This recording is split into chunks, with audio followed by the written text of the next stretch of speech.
fait quand même une quinzaine d'années en France que l'on a commencé à trier nos déchets. Et en Corse, comme partout ailleurs, eh bien évidemment, on s'y est mis. Et Fred, tu vas où? Venez m'aider, je vais trier ça. C'est pas compliqué de trier les déchets, mais il y a des petits trucs à savoir. Allez, on y va.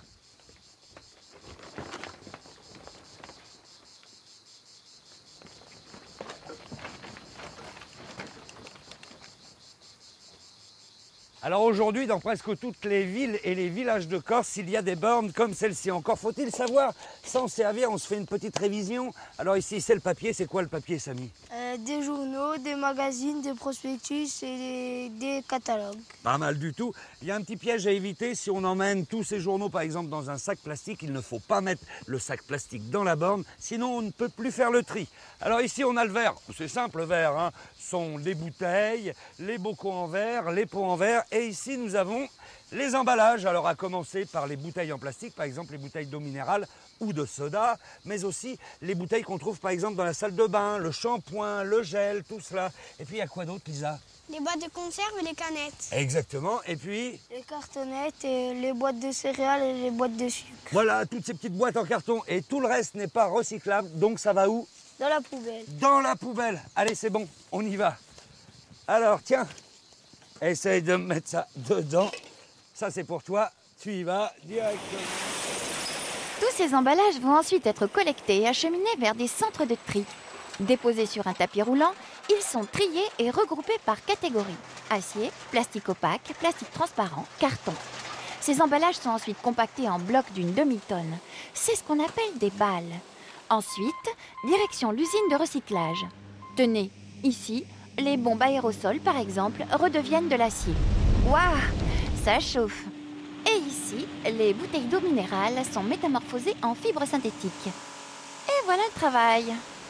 Quant au carton, avec ce traitement, ils peuvent être recyclés jusqu'à 10 fois. Et pour finir, ces morceaux de verre, presque par magie, vont se retransformer en bouteilles ou en flacons.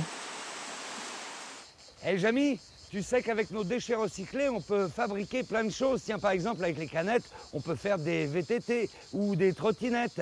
Et avec les bouteilles en plastique, on peut faire des polaires comme celle-ci. C'est génial, non? Sur les voitures aussi, il y a de plus en plus de pièces qui sont faites grâce à des matériaux recyclés. Tenez, et ce bidon, lui, il est fabriqué à partir de bouteilles de lait. Surprenant, non? Et tout cela, bien sûr, permet d'économiser de l'énergie. Tu le savais, Jamy? Absolument, je le savais. Bon, c'est vrai, c'est pas tellement la saison pour la polaire. Cela dit, pour fabriquer une veste en fibre synthétique comme celle-ci, il existe deux solutions. La première consiste à utiliser du pétrole brut. Pour cela, il faut l'extraire, le transporter par la mer, puis sur la route, le raffiner et le transformer en fibre synthétique. Toutes ces opérations nécessitent de l'énergie fossile qui produit des gaz à effet de serre, le fameux dioxyde de carbone par exemple, en partie responsable du dérèglement climatique. Pas génial. La deuxième solution consiste tout simplement à récolter, trier et transformer des bouteilles en plastique en fibres synthétiques. Eh bien, avec cette deuxième méthode, pour fabriquer 1 tonne de fibres synthétiques, il faut 5 fois moins d'énergie qu'avec la première méthode. Pour les déchets plus volumineux, les encombrants, c'est à la déchetterie qu'il faut aller. Et là aussi, il faut faire le tri. Dans cette benne, on va récolter tous les gravats et les matières inertes. Ici, c'est le tout venant où on peut jeter sa vieille literie ou encore des meubles cassés qui seront ensuite réparés ou qui serviront de base pour en fabriquer d'autres. C'est également à la déchetterie qu'il faut emmener ces vieux pots de peinture qui contiennent des produits toxiques. Ou encore les huiles de vidange. Elles seront ensuite traitées. Enfin, il y a une benne pour les déchets verts, ceux des particuliers mais aussi des collectivités qui entretiennent les espaces verts. Et tout ça va partir dans un centre de compostage. Ici, les déchets verts sont broyés, réduits en petits morceaux. Ils sont ensuite mélangés avec du lisier de poulet, du marc de raisin ou encore des bouts de station d'épuration. Tout cela forme ce que l'on appelle des ondins. La température va monter à l'intérieur à plus de 60 degrés et au final, toutes ces matières en se dégradant vont produire un compost de très bonne qualité. Alors ce compost qui vient du centre de compostage, eh bien ici dans cette ferme, on l'épand dans les champs Tout cela pour faire pousser une très bonne herbe pour nourrir ce troupeau de vaches tigres. T'as vu ça, Jamy, comme elles sont belles? Je te rassure, elles griffent pas.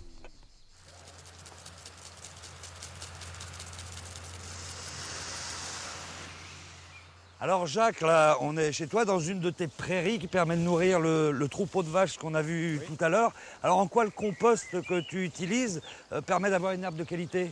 Bien écoute, c'est simple. Le problème, c'est que je suis en agriculture biologique et qu'en agriculture biologique, on ne peut pas mettre d'engrais chimiques. D'accord. Donc engrais naturel? Engrais naturel, donc compost, automatiquement. Ouais. Et si je ne pouvais pas amender un peu mon terrain, je ne pourrais pas avoir une production plus importante qu'une coupe à l'année. Et là, le fait d'avoir du compost, ça me permet de pouvoir produire de l'herbe en plein été. D'accord, c'est plus productif. C'est plus productif. Et en plus, tu as une herbe extrêmement variée. On voit du trèfle. Voilà. Eh bien, écoute, justement, tu vois, par exemple, j'ai des variétés. Bon, c'est des prairies naturelles avec plein de variétés différentes. Ouais. Et entre autres, par exemple, du trèfle violet qui avant ne poussait pas. Alors, ce qui est assez génial aussi, c'est que le compost que tu as, c'est quasiment du compost sur mesure pour toi. Il est parfaitement dosé comme tu le souhaites. Voilà, écoute, le fournisseur peut adapter en fonction de mes besoins. Ça me permet d'avoir cette production naturellement, sainement, sans prendre de risque pour l'équilibre du sol, quoi. Salut Jacques. Salut Fred. À bientôt. Bon, mes amis, je me pose quand même une question. Tu as vu qu'on peut recycler les canettes, le verre, le plastique, les déchets verts. Mais si c'est aussi bien le recyclage, pourquoi on ne recycle pas tout? Ça réglerait le problème. C'est vite dit. Avant de recycler, il faut savoir si ça en vaut vraiment le coup. Il faut faire ce qu'on appelle un éco-bilan. Tenez, le pot de yaourt en plastique, par exemple. Certes, on pourrait le recycler, seulement pour cela, il faudrait le nettoyer, donc utiliser de l'eau. Et cette eau, ensuite, il faudrait la traiter.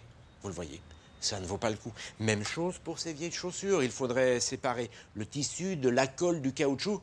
Tout cela demande de l'énergie. Et puis, même si le recyclage est absolument indispensable, il faut le dire, tout ça coûte aussi de l'argent. Et c'est nous qui payons. D'accord, Jamy. Mais plus on trie ses déchets, et moins ça coûte cher. L'un des objectifs de la Corse est donc de privilégier au maximum le tri sélectif et de trouver des solutions écologiques pour les déchets non recyclables.